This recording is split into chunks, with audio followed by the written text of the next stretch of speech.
उत्तर प्रदेश के बुलंदशहर जनपद में 8 दिन से लापता अधिवक्ता धर्मेंद्र चौधरी का पुलिस ने शव बरामद कर लिया है। हत्या कर मार्बल के गोदाम में छुपाया गया था मृतक अधिवक्ता का शव। पुलिस ने इस मामले में एक आरोपी को गिरफ्तार कर लिया है और उसकी निशानदेही पर शव भी बरामद कर लिया है। लेन देन के मामले को हत्या की आशंका व्यक्त की जा रही है। 8 दिन पहले रहस्यमय ढंग से घर से लापता हुए थे अधिवक्ता धर्मेंद्र कुमार चौधरी। अगले दिन जंगल में पड़ी मिली थी अधिवक्ता की बाइक। पुलिस ने शव किया बरामद। तनाव को देखते हुए नगर पुलिस फोर्स तैनात। बुलंदशहर के खुर्जा थाना क्षेत्र का मामला। किन किन बिंदुओं पर जांच हुई और अभी क्या सामने आया है? देखिए, दिनांक 25 जुलाई की रात को लगभग 11 बजे के आसपास इस थाने पर एक वकील साहब जिनका नाम धर्मेंद्र चौधरी था, जो प्रॉपर्टी का काम करते थे, उनके गायब होने के संबंध में उनके परिवारीजनों के द्वारा थाने पर सूचना दी गई। लगातार तत्समय से ही हमारी पूरी पुलिस उनके परिवार के साथ और गाँव वालों के साथ अनवरत उनकी तलाश में लगी रही। अगले दिन सुबह रात में 11 के आसपास सूचना मिली। लगातार रात भर सर्च ऑपरेशन चलता रहा। सुबह 6 बजे के आसपास उनकी मोटरसाइकिल यहाँ से लगभग 6 किलोमीटर दूर गांव में मिली। सड़क के किनारे गड्ढे में पड़ी हुई मिली। और फिर हम लोगों ने जब उनके मोबाइल की लोकेशन ट्रेस की तो उनका मोबाइल भी उसी इलाके में रात में 8:52 पर बंद हुआ पाया गया। तो लोगों को आशंका कई तरह की थी। परिवार के लोग भी किसी पर शक नहीं जाहिर कर पा रहे थे, क्योंकि उस व्यक्ति का किसी के साथ कोई विवाद किसी प्रकार का नहीं था। और हम लोगों ने इस संबंध में 1 दर्जन से अधिक टीमें गठित की। सर्विलांस की अलग अलग 3 टीमें बनाई गई। एसओजी की टीमों को 3 भागों में बांटा गया। कई संभावित राज्यों में टीमें भेजी गई जहाँ पे एक आशंका थी दिमाग में कि वो स्वतः जा सकते हैं। दूसरी ओर हमारा क्रिमिनल एंगल पे प्रयास था। तमाम सर्विलांस और तरीक़ों से जांच करने के बावजूद कहीं से भी कोई क्रिमिनल लिंक इस प्रकरण में मिल नहीं पा रहा था, क्योंकि जो भी स्थिति इनके मोबाइल की थी, जो रूट था और उस रूट पे आने जाने वाले जो लोग थे, उन सब के लगातार सर्विलांस में प्रयास के बावजूद कोई सफलता नहीं मिल पा रही थी।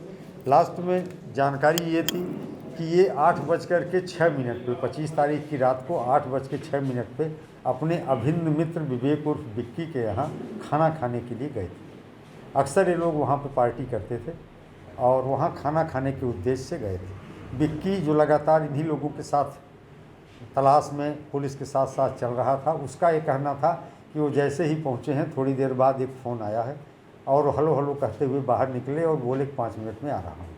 लेकिन जब 2 घंटे तक नहीं आए तो बिक्की का कहना है कि हम लोगों ने खाना नहीं खाया और हम अपने घर चले गए अपने दोनों नौकरों के साथ। बिक्की का कहना था कि वहाँ पर केवल 3 लोग थे, बिक्की, उसके दोनों नौकर और ये धर्मेंद्र चौधरी, जो वहाँ केवल 5 मिनट के लिए आए थे। जितने सीसीटीवी कैमरे पूरे शहर में थे, सबका 24 घंटे तक का परीक्षण किया गया।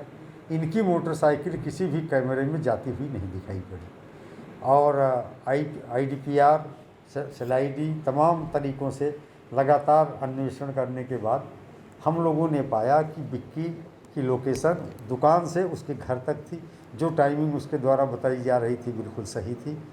और इनका भी लोकेशन जिस रास्ते से यहाँ से 6 किलोमीटर दूर जहाँ मोटरसाइकिल मिली थी जाना बताया जा रहा था, वो भी वेरीफाइड था, लेकिन कहीं सीसीटीवी फुटेज नहीं मिल पा रही थी।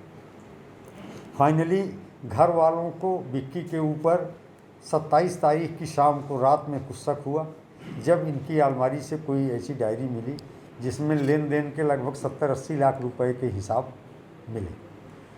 तब घर वालों ने तब इस बात को हम लोगों से शेयर किया कि बिक्की जो है पैसे ब्याज पे 4% ब्याज पर बिक्की को पैसे धर्मेंद्र चौधरी देते थे। और उस डायरी से पता चला कि केवल एक महीने का ब्याज जमा था। ब्याज करीब 10 लाख के आसपास हो गया था। फिर घर वालों को भी शक हुआ बिक्की की नीयत पर कि संभव है कि बिक्की ने ही पैसों की लालच में कोई अपराध कारित कराया। हम लोग भी बिक्की को शक के दायरे में लेकर उसका एनालिसिस किए।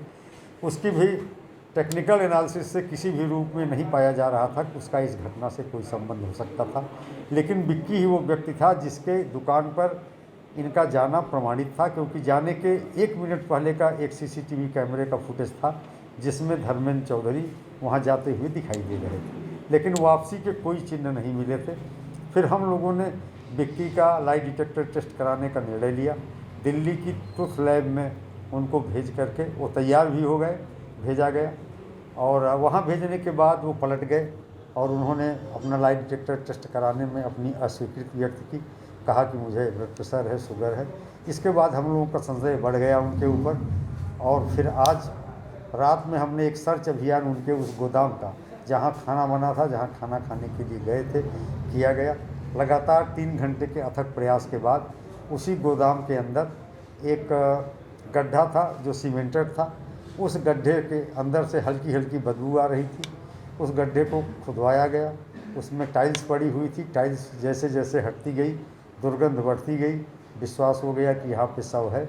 वीडियोग्राफी कराते हुए फील्ड यूनिट की मदद से शव को वहाँ से निकाला गया, और इस तरह से अभियोग का सर अभी कितने लोग इसमें गिरफ्तार किए गए? देखिए, तीनों जो हैं संदिग्ध, दोनों नौकर और विक्की पुलिस के हिरासत में हैं, और अब उनसे पूछताछ करके इसको हम अमली जामा साक्ष्य के रूप में। हत्या जहाँ भी हुई, शव को ठीक चौकी के पीछे ठिकाने लगाया गया था। ऐसे में चौकी और चौकी प्रभारी जहाँ भी पुलिसकर्मी वो तैनात थे, उनकी भूमिका किस तरीके से आप देख रहे हैं? देखिए, उनकी इस प्रकरण में कोई भूमिका नहीं है। अगर किसी का घर थाने के पीछे है और घर के अंदर कोई क्राइम करता है तो थाना इन्वॉल्व नहीं माना जा सकता है। ठीक वही स्थिति है, क्योंकि ऐसा नहीं था, इनकी उस व्यक्ति के साथ कोई रंजिश नहीं थी, बल्कि घनिष्ठ घरेलू संबंध थे, और इन्होंने 70 लाख से अधिक रुपए उसके साथ लगा रखे थे। उसके यहाँ भोजन करने गए थे। अभी तो कहीं न कहीं घर किसी न किसी का होता ही है, तो इसलिए उस चीज़ का इससे कोई संबंध नहीं है।